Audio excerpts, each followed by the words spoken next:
Welcome, dear students, to Apocryphal Normality, Lesson 2. Today's subject is the spiritual mold. The spiritual mold is a metaphysical and spiritual container of the soul.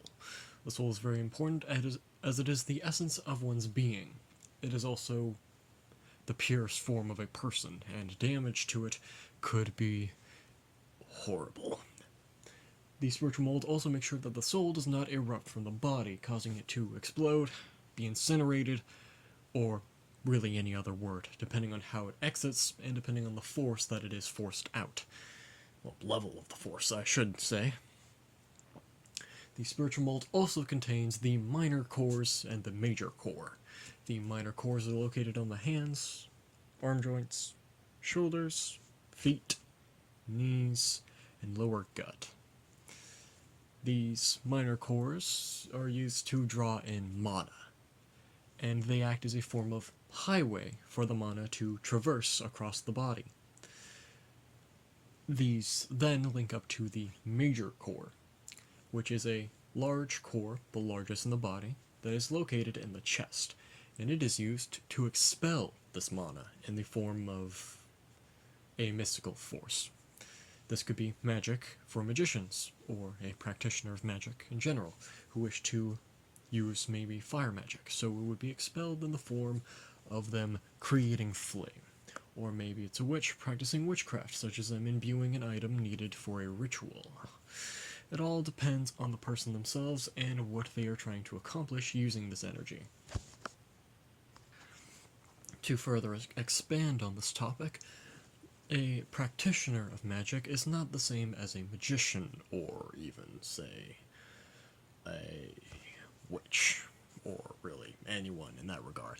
A practitioner of magic, a practitioner of witchcraft, or rather said, practitioners are people who dabble in these forces but do not put their lives into it. A practitioner of magic, for example, is not aligned with the goals of mages. Some can be, but most aren't, and they simply wish to use this magic for themselves, others, or any other reason they may come up with. Practitioners of magic sometimes also simply do not wish to advance their magic for the sake of it, which leads them to do different things than a magician.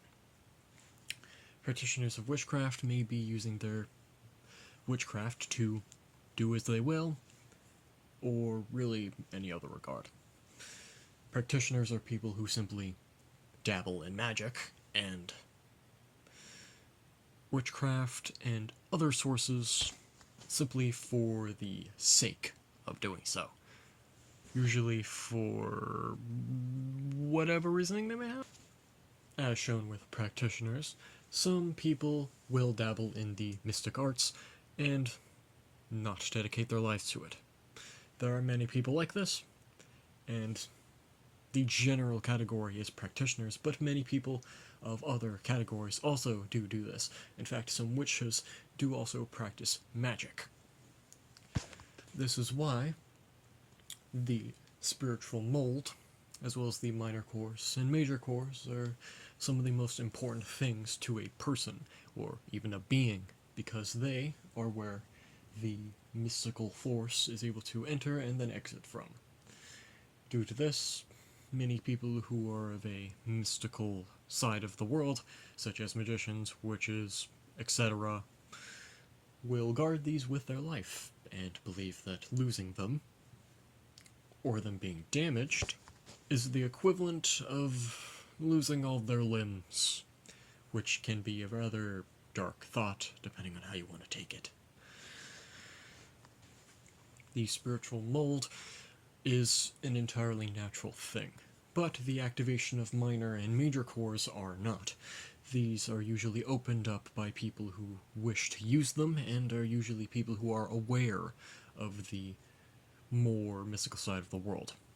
People who are normal, such as the average civilian, or really most people for that matter, will have closed cores, and therefore the mana cannot reach around their body, and therefore also cannot be expelled in any mystical way.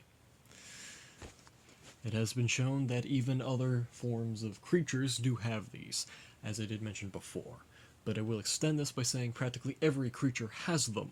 However, they are all located at different parts of the body, and seemingly produce different effects, probably based off them changing the mana that is brought in and then expelled. You are all dismissed.